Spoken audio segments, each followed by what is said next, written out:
Kasus yang melibatkan ayah dari Taki Malik, Mansyardin Malik, atas tudingan dari istri sirinya yang bernama Marlina Oktoria atas dugaan penyimpangan seksualitas, kini banyak mendapatkan respon negatif dari para pengguna media sosial saat ini. Selain dibanjiri komentar dari netizen, kasus tersebut juga mengundang komentar dari mantan besan Marsyardin Malik, yaitu Sunan Kalijaga, yang mengungkapkan merasa prihatin ketika mendengar tudingan yang tertuju kepada mantan besannya itu.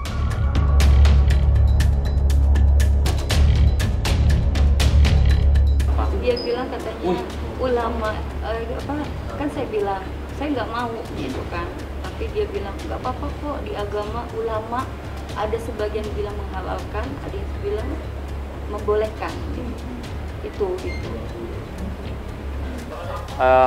Siapapun dia ya, siapapun dia, orang yang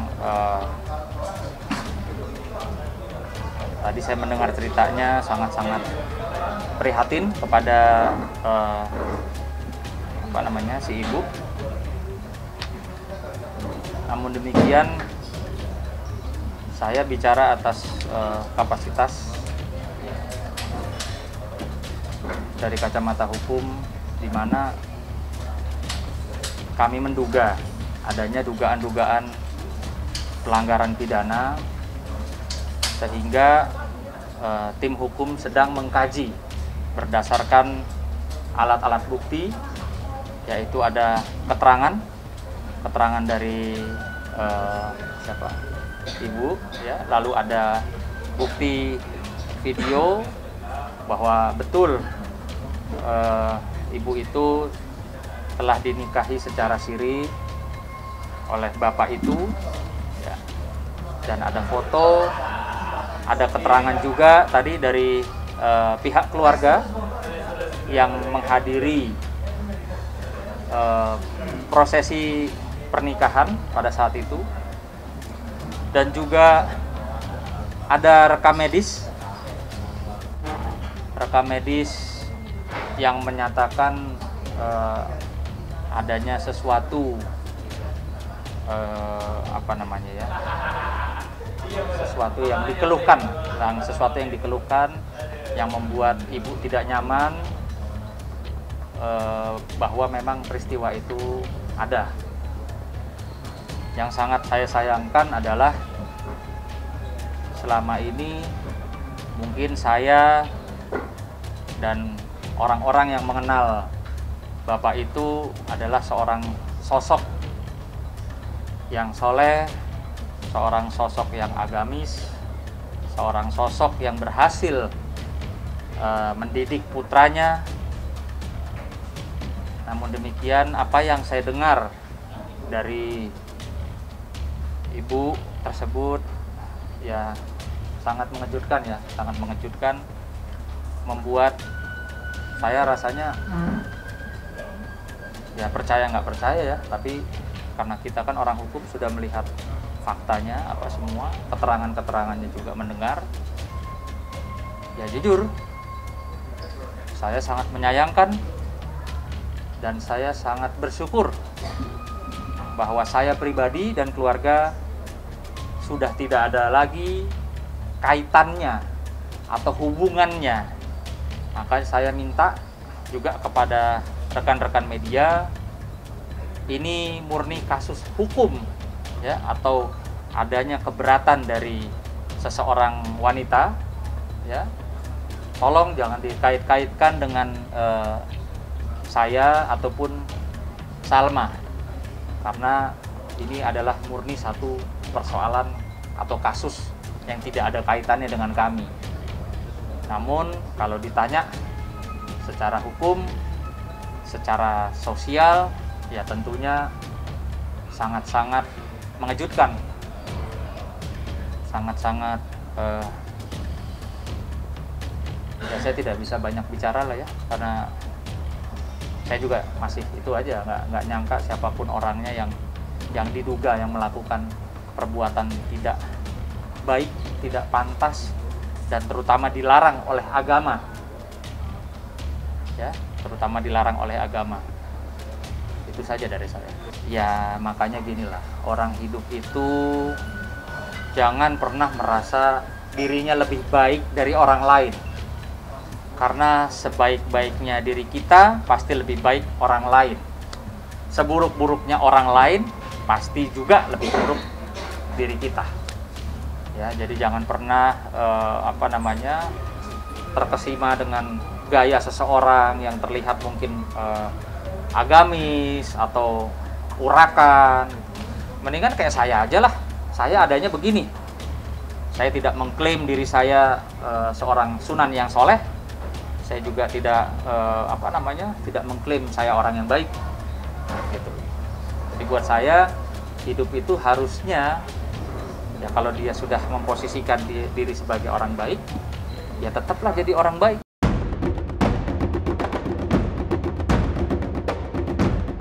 Di balik penyimpangan seksualitas yang diduga dilakukan oleh Marsyandin Malik, kini juga menimbulkan banyak pertanyaan terkait hubungan seksual yang layak untuk pasangan suami istri dalam ajaran agama Islam. Mengenai hal tersebut, Ustadz Syahdan pun memberikan pendapatnya tentang hubungan seksual yang baik dan benar untuk pasangan suami istri. Karena saya lihat satu, agamanya baik gitu. Saya melihat itu gitu. Makanya saya mau, dan dia bicara ya mau bertanggung jawab gitu kan, mau membimbing saya gitu. Tapi ternyata tidak. Hubungan intim antara suami istri bukanlah hanya sekedar hubungan rutin yang melibatkan fisik semata. Hubungan intim yang bukan hanya untuk melampiaskan syahwat belaka. Tapi dalam Islam hubungan intim suami istri adalah merupakan hubungan yang mulia. Bahkan bernilai ibadah di sisi Allah Subhanahu wa Ta'ala. Sehingga yang melakukannya itu bernilai pahala. Maka di dalam Islam ada etika-etika yang harus dijaga dalam berhubungan suami istri.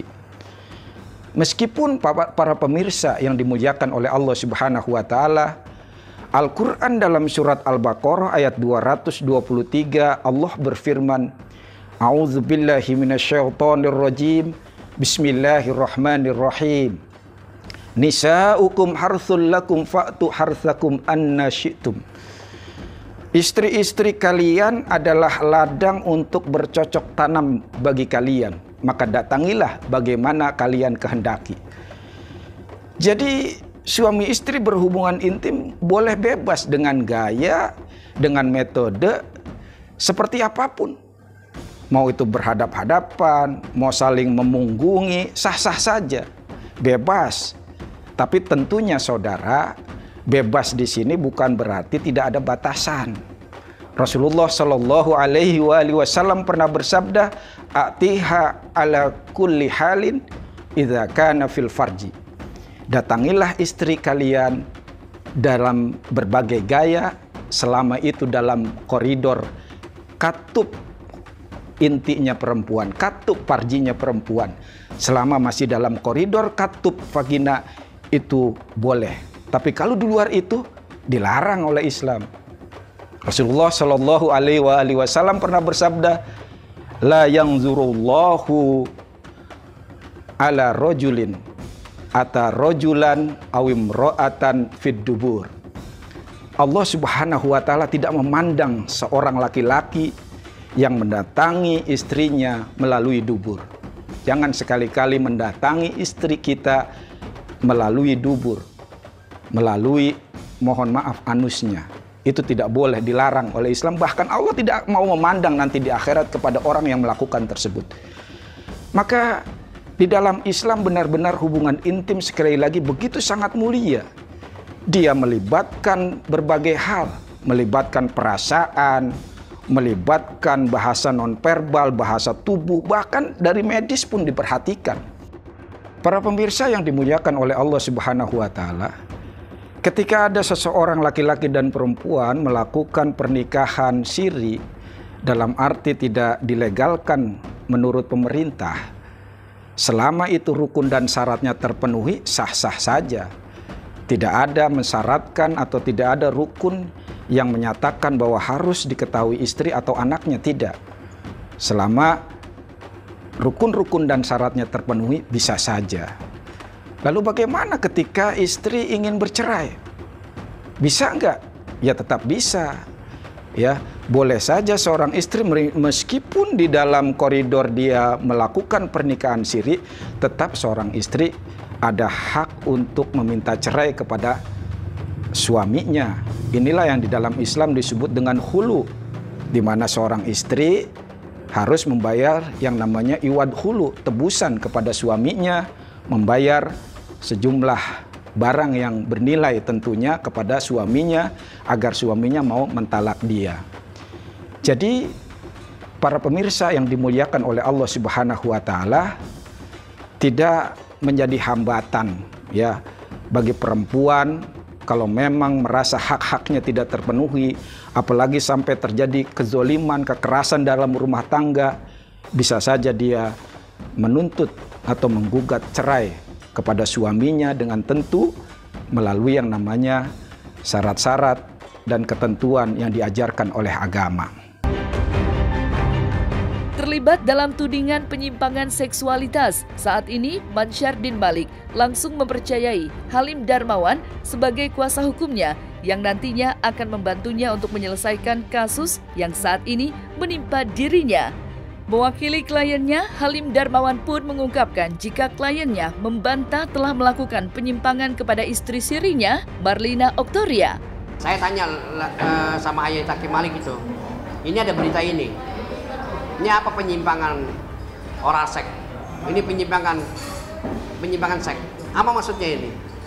Nah, dia cerita sama saya. Dia berkata sama saya itu, demi Allah saya tidak pernah menyimpang oral seks. Dia tidak pernah juga melakukan penyimpangan seks. Nah, saya ini orang benar dan saya ini adalah takut sama perbuatan yang tidak benar. Nah, akhirnya bahwa berita-berita itu saya lihat ini kan cuma hanya cari-cari sensasi saja, ya, cari sensasi. Awalnya bagaimana, akibatnya juga mau seperti apa. Mungkin si wanitanya itu ingin orbit, ingin mencari popularitas, ya, seperti saya lihat itu. Tapi saya memberikan nasihat kepada ayahnya Takim Malik, kalau masih bisa berbuat baik, kalau masih bisa didamaikan, sudah damai aja, lebih baik daripada ribut, kemudian juga nggak menghasilkan apa-apa. Yang ada cuma mengganggu dalam pikiran hidup sendiri. Pemberitaan yang terjadi itu saya diberitahu kemarin malam ya. Kemarin malam ayahnya Takim Malik itu telepon saya, awalnya meminta pendapat atau yang disebut apis ya. Minta pendapat, kemudian dia kirim beberapa berita-berita kepada saya melalui handphone yang merupakan video ya. Nah, saya dengarkan, ini kan percecokan rumah tangga ya, begitu percecokan rumah tangga. Akhirnya saya tanya, kenapa sih bisa terjadi? Nah, dia banyak, kemudian dia bicara, akhirnya tadi pagi datang ke saya meminta bantuan untuk meluruskan berita-berita yang tidak benar ya, dan dia sudah menaikkan saya surat kuasa untuk bantuan memperjelas berita-berita yang menyinggung perasaannya ayahnya Takim Malik, seperti itu. Nah, ini kan berita-berita yang terjadi ini kan oleh yang disebutnya adalah istrinya Takim Malik nikah agama ya, dan saya lihat juga suratnya ada. Nah, kemudian dia hidup di Depok di rumahnya ayahnya Takim Malik. Nah, percecokan ini sejalan, akhirnya tidak kecocokan. Akhirnya ayahnya Takim Malik mengambil keputusan pada tanggal 6 September dia menceraikan istrinya ya, mentalak istrinya. Nah, dibuat surat pernyataan terhadap istrinya. Kenapa harus bisa seperti ini? Ya mungkin dari satu sisi si pihak istrinya tidak bisa mengimbangi pada si ayahnya Taki Malik. Ya, akhirnya perbuatan-perbuatan ucapan-ucapan itu akhirnya terjadi pisahlah rumah tangga. Yang mengambil visum itu bukan orangnya, si pelapor atau pengacaranya. Yang mengambil adalah penyidik, polisi. Jadi yang dikatakan visum itu apa? Visum itu adalah rahasiaan terhadap penelitian, ya, untuk menjadi alat bukti pada saat laporan polisi. Kalau misalnya dikatakan visum, kita juga bisa ini ke rumah sakit, kecan luka ini, selesai. Itu hanya bicara kan.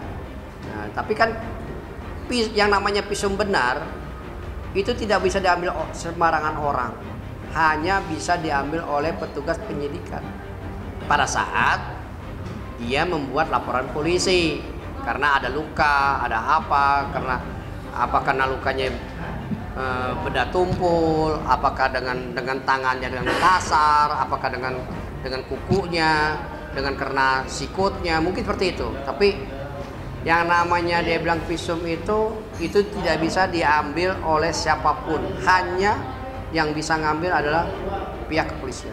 Biasalah ya, namanya wanita itu kan begini, biasa dikasih hidup dan dipertanggungjawabkan kehidupannya. Itu ketika saat dia dipisahkan dalam kehidupannya, pasti pemikiran orang kan bias, pasti asmara itu kan terjadi.